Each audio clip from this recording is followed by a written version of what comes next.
And it's interesting about that experience of fear is just as terrifying when it's imagined as when that fear is based on something real.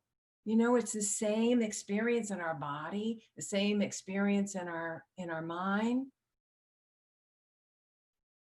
Fear is a very powerful force, and it can cause us to behave in ways we wouldn't normally, cause us to think in ways we wouldn't normally. You know, what did they used to say about fear? False evidence appearing real. You know, false evidence appearing real. The imagined feels real to us. It can really feel real to us. It's only when we wake up and remember that we're all one, that everything we need is within us. And then we understand the fear was just a dream. Only love is real.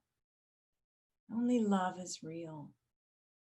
So I don't know how many people watch Saturday Night Live, but I do occasionally. And last week, Dave Chappelle was the host on Saturday Night Live. And well, I didn't really understand everything he was saying, did not agree with everything he was saying, but at the end of this very long monologue, he was sharing this idea that we all share a similar pain. We all share a similar pain, which is our key to be able to understand somebody.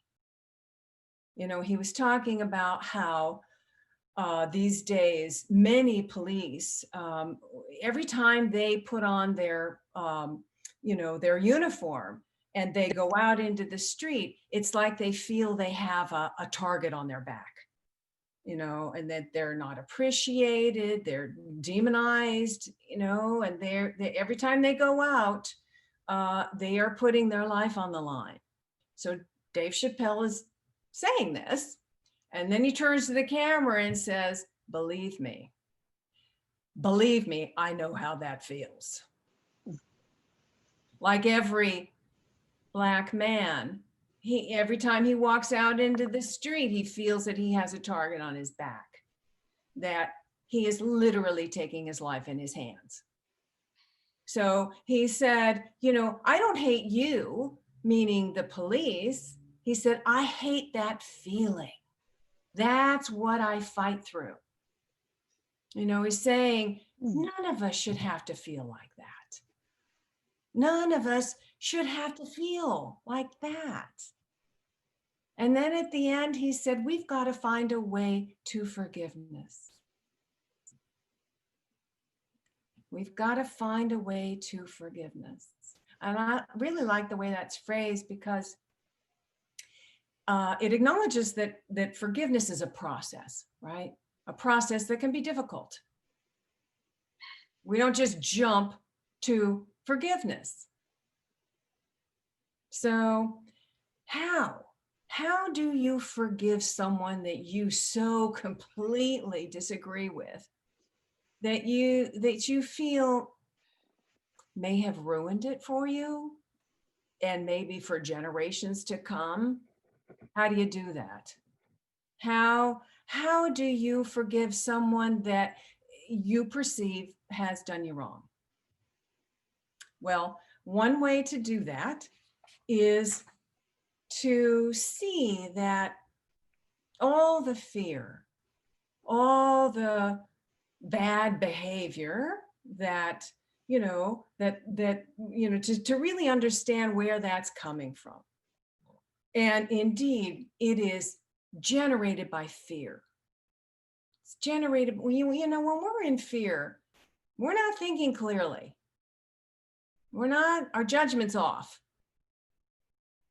And so ultimately, that fear stems from a belief in separation, right? That we believe that we're separate from source, we're separate from each other, we're separate from our good, and we gotta, grab onto it and hold on to it before someone takes it away from us.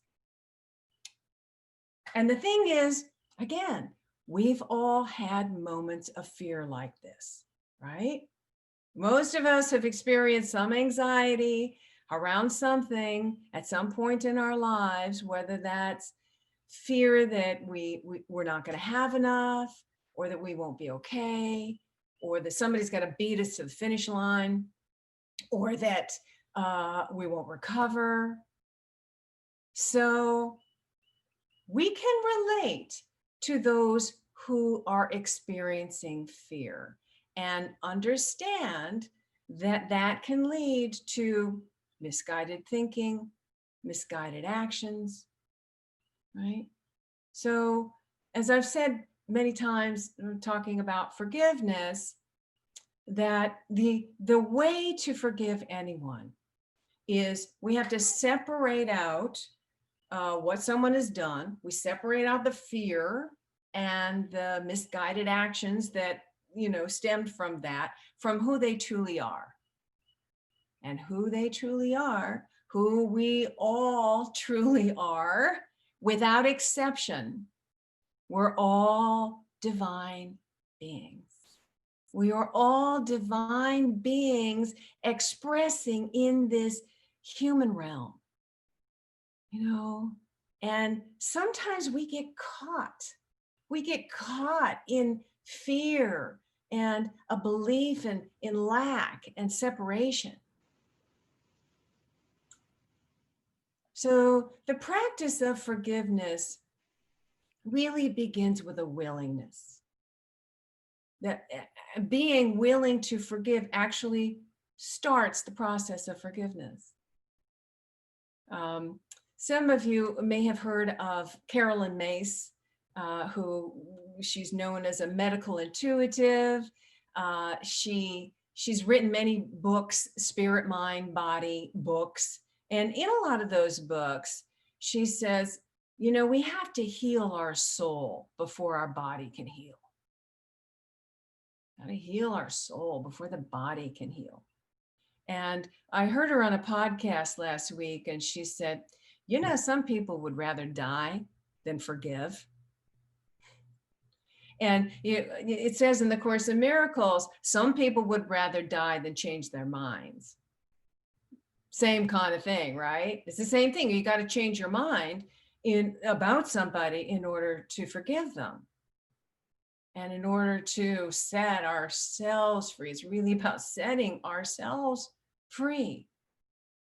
So the song that Chris sang this morning, that Jesse Cullen Young song, one of the lines in that is, if you hear the song I sing, you will understand. You hold the key to love and fear, all in your trembling hands. Just one key unlocks them both. It's there at your command.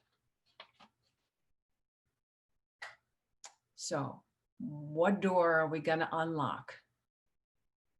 Love or fear? Same key.